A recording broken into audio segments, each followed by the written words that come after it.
The air crackled with anticipation. Banners fluttered, their vibrant colors clashing in the afternoon sun. Maple Creek, usually a picture of tranquil small-town life, was gripped by election fever.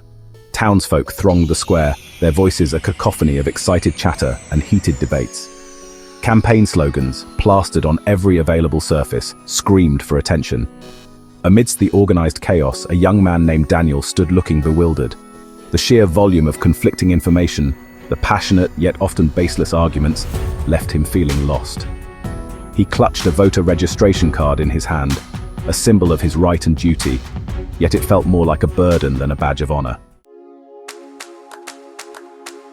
"It's like trying to choose a brand of cereal blindfolded," Daniel muttered, his brow furrowed in frustration. He turned to his friend Lucy, her bright smile a stark contrast to his worried frown. "How can anyone make an informed decision with all this noise?"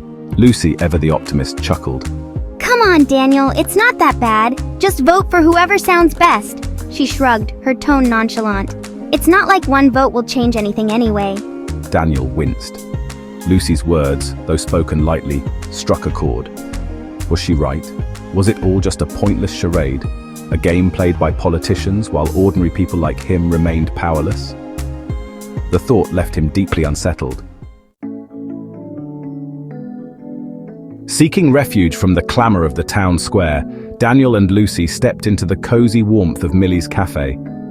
The hustle and bustle of the outside world seemed to fade away as they crossed the threshold. The aroma of freshly brewed coffee and cinnamon rolls filled the air, a comforting contrast to the tension brewing outside. The cafe was a sanctuary, a place where the troubles of the world could be momentarily forgotten. At a corner table, engaged in a lively debate, sat John, a retired history teacher whose passion for democracy was evident in every word he spoke. Kate, a fiery young activist whose eyes sparkled with determination and a desire for change. And Marcus, a local businessman, pragmatic and shrewd, always looking for the angle that others might miss. "Democracy only works when citizens are informed," boomed John, his voice shaking the table slightly. He believed that knowledge was power, and without it, democracy was just an illusion. "Education is the cornerstone, the very foundation upon which a just society stands. Without it, we are lost," he declared, his eyes scanning the room for agreement. "Don't blame the people, John," countered Kate, her voice sharp with conviction. She believed that the fault lay not with the citizens, but with the system itself. The system is designed to keep us in the dark, bombarded with propaganda and empty promises. It's a deliberate effort to control and manipulate, she argued, her voice rising with passion. Marcus, ever the pragmatist, chuckled. He had seen too much to be idealistic. Politics is a business, my friends. It's not about ideals or principles. It's about power and influence. It's all about marketing, selling a story. The narrative is crafted to appeal to emotions, not reason. The best storyteller wins, facts be damned. In the end, it's the story that captures hearts and minds, not the truth. Days turned into nights as Daniel grappled with the conflicting perspectives he'd encountered. He devoured news articles, listened to political podcasts, and even ventured into the dark depths of online forums, only to find himself more confused than ever. The sheer volume of information, often contradictory and fueled by hidden agendas, was overwhelming. He felt like a man lost in a labyrinth, each turn leading him further astray. The more he learned, the less he felt he knew. The line between truth and fabrication blurred, leaving him questioning everything he thought he understood about the political landscape. Section 5. Election Day Echoes, a symphony of misinformation. Election day dawned bright and clear, the crisp autumn air buzzing with a nervous energy. The town was alive with anticipation, each person carrying their own hopes and fears to the polling station. At the polling station, a line snaked its way around the block, a testament to the community's engagement and the importance of this day. Daniel watched as his fellow townsfolk cast their votes, their reasons for doing so as varied as their backgrounds. Each vote a small yet significant voice in the grand symphony of democracy. My daddy always voted for the Blues, so I do too. It's a family tradition, you know. I heard the Reds are going to raise taxes. That's what my neighbor told me, and it worries me a lot. That candidate's got a nice smile. He seems trustworthy, doesn't he? Daniel sighed inwardly, feeling a mix of frustration and helplessness. Were these the voices that shaped their democracy? Voices influenced by tradition, hearsay, and superficial charm?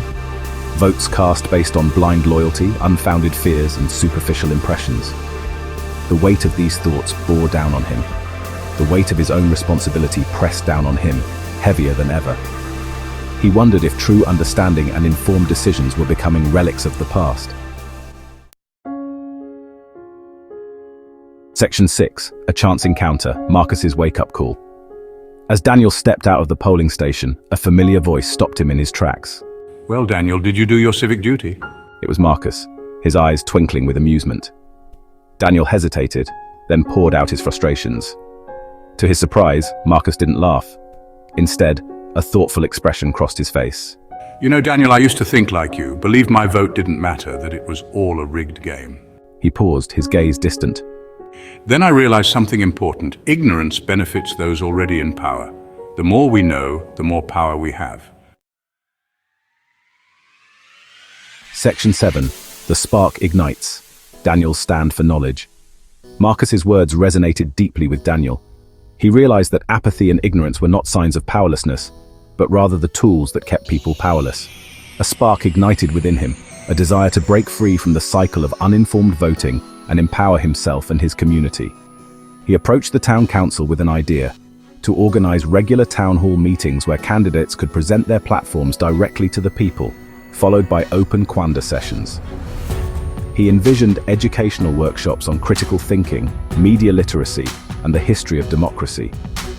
He knew it wouldn't be easy, but the seed of change had been planted. Section 8. Echoes of Enlightenment. A town awakens. To Daniel's surprise, his initiative was met with unexpected enthusiasm. People were tired of feeling lost and manipulated. They craved knowledge, yearned to be active participants in shaping their own destinies. The town hall meetings were packed, the discussions lively and respectful. The local library, once a quiet sanctuary, transformed into a hub of learning, hosting workshops and debates. A sense of community bloomed, a shared purpose uniting people from all walks of life. Maple Creek was awakening from its slumber, shaking off the shackles of apathy and embracing the true spirit of democracy. Section 9. A brighter tomorrow, the power of informed choice. The following election cycle was unlike any Maple Creek had ever seen. Gone were the empty slogans and baseless accusations. Instead, candidates engaged in substantive debates, addressing real issues and offering concrete solutions.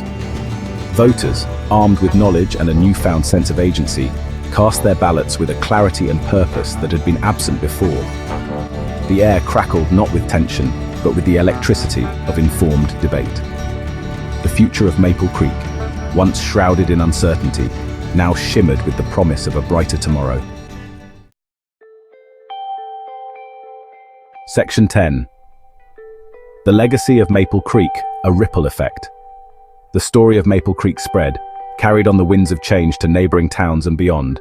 What started as a small, almost unnoticed movement soon grew into a powerful wave of transformation. It became a beacon of hope, a testament to the power of informed citizenry. The town's efforts illuminated the path for others, showing that even the smallest voices could make a significant impact. People realized that democracy was not a spectator sport, but a participatory process that demanded their active engagement. They understood that their voices mattered, and their actions could shape the future. Daniel, once a young man lost in a sea of political noise, became a symbol of hope. His journey a testament to the transformative power of knowledge. His story inspired many, showing that one person could indeed make a difference. He understood that the fight for an informed democracy was an ongoing one, a relay race where each generation had a duty to pass on the torch of knowledge and empower the next. It was a continuous effort, requiring dedication and perseverance. And so, the legacy of Maple Creek lived on, a ripple effect of enlightenment spreading far and wide. The town's story became a guiding light, reminding everyone that change starts with a single step, and that step can create ripples that touch countless lives.